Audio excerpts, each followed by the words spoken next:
Students welcome. और आज के इस वीडियो में हम लोग स्विच केस का एक छोटा सा एग्जांपल देखेंगे, जिसमें हम लोग सिंपल सा कैलकुलेटर बनाएंगे और उसमें हम लोग addition, subtraction, multiplication and division बना के देखेंगे।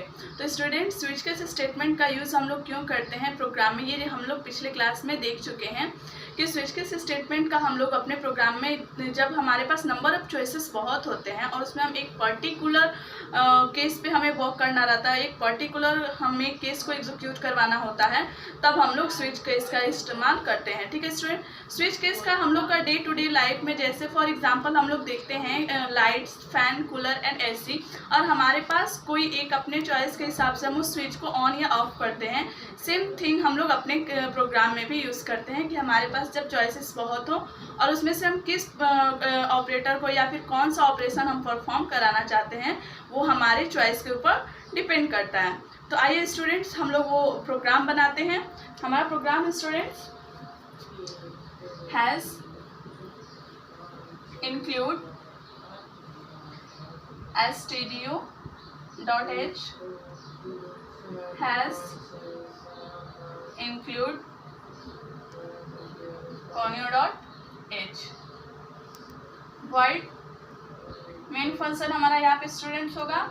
उसके बाद हम लोग यहाँ पे यूजर से दो नंबर इनपुट कराएंगे, तो उसके लिए हम लोग यहाँ पे दो वेरिएबल ले रहे हैं, a and b. Clear student. Next यहाँ पे हम लोग जो ऑपरेटर यूज करने वाले हैं, उसके लिए हम लोग यहाँ पे एक वेरिएबल ले रहे हैं, ओपी। ठीक है स्टूडेंट। नेक्स्ट अब हम लोग यहाँ पे printf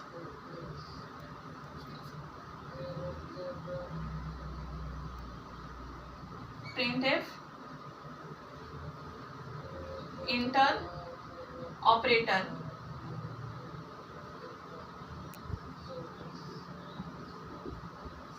scanf,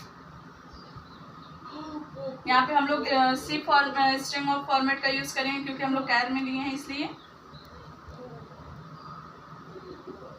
next printf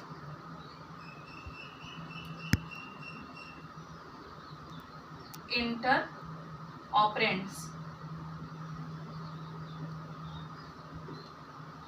scanf %d a and b। Clear student. उसके बाद से हम लोग स्विच में पास करवाएंगे किसे, OB को। तो यहाँ पे हम लोग लिखेंगे स्विच OB को। ठीक है, हमारा जो चॉइसेस होगा हम यहाँ से पास करवाएंगे। नेक्स्ट यहाँ पे अब स्टूडेंट केस 1 में हमारा होगा केस, यहाँ हम कॉलन देंगे। उसके बाद से होगा हमारा सम। तो सम स्टूडेंट्स हम लोग यहाँ पे वेरिएबल डिक्लेयर नहीं किए हैं, इसलिए यहाँ पे हम वेरिएबल डिक्लेयर कर ले रहे हैं। सम के लिए first SVM sum, subtraction, multiplication and division. Clear student. तो यहाँ पे हम लोग सम लिख लिए, प्रिंटफ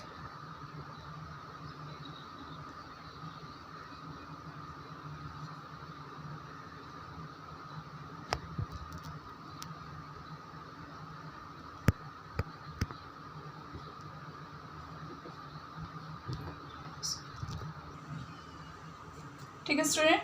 उसके बाद से हम लोग यहाँ पे ब्रेक स्टेटमेंट का यूज करेंगे, ब्रेक।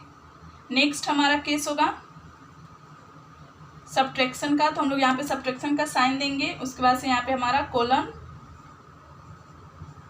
सब बी,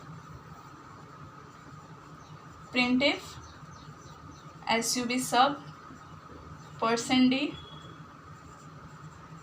सब, ब्रेक। नेक्स्ट यहाँ से कंटिन्यू करें स्टूडेंट, देख लीजिएगा। केस में हम लोग यहाँ पे मल्टीप्लिकेशन का साइन होगा,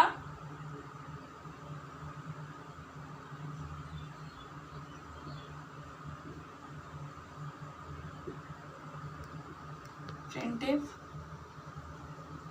मल्टीप्लिकेशन %d केस हमारा डिवीजन का साइन होगा यहाँ,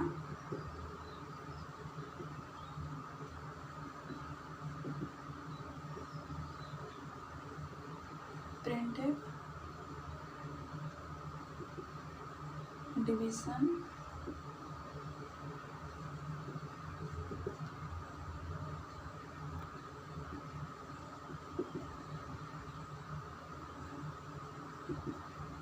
उसके बाद से हमारे यहाँ पे एक कीवर्ड होगा डिफॉल्ट।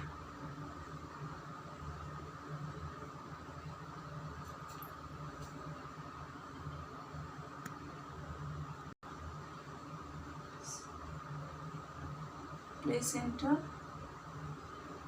Right choice. ठीक है स्टूडेंट, यहाँ पे स्विच केस का जो हमारा स्विच केस का जो कर्ली ब्रेसेस ओपन हुआ था वो हमारा यहाँ पे क्लोज होगा।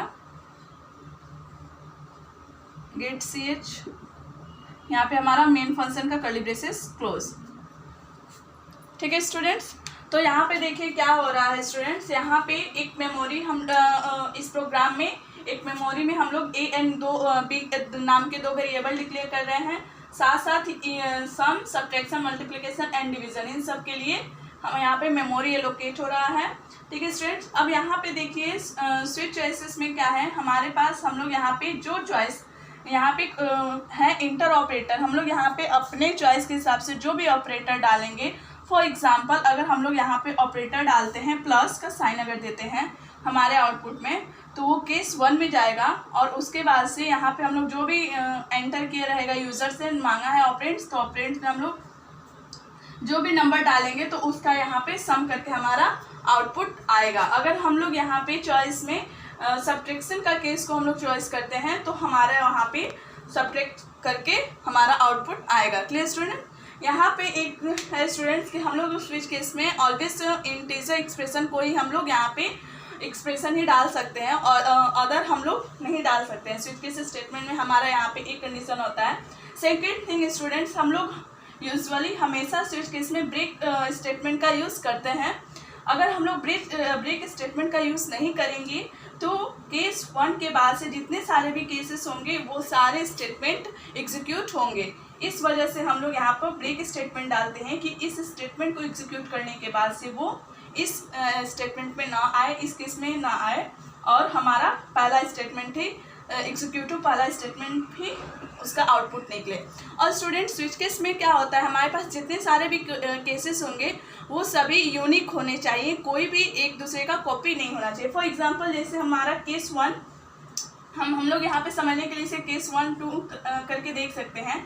फॉर एग्जांपल यहाँ देखिए केस 1 में हमारा एडिशन परफॉर्म कर रहा है और अगर हम लोग सेम थिंग यहाँ पर केस 2 में भी एडिशन परफॉर्म करते तो ये हमारा कोई मीनिंग नहीं होता। इसलिए जितने सारे भी होने चाहिए हमारे पास केसेस वो सारे यूनिक होने चाहिए और हमारे पास जितने सारे भी केसेस हो, फॉर एग्जांपल 1, 2, 3, 4 हमारे पास 4 केसेस हैं और ये 4 हुई हमारे यूनिक है। फॉर एग्जांपल हम लोग यहाँ addition, subtraction, multiplication and division 4 operations को हम लोग परफॉर्म कर रहे हैं। इसलिए यहाँ पे स्विच केस में हमारे जितने भी केसेस होंगे वो यूनिक होंगे। First thing and second thing कि हम लोग हर केस के बाद से ब्रेक स्टेटमेंट का यूज़ करेंगे एंड थर्ड वन इज हम लोग डिफॉल्ट स्टेटमेंट का भी यूज़ करेंगे। क्लियर स्टूडेंट, तो आई होप आप लोग को ये वीडियो समझ में आया हो। अगर आप लोग को ये वीडियो अच्छा लगा हो तो प्लीज़ इसे लाइक एंड शेयर अवश्य करें।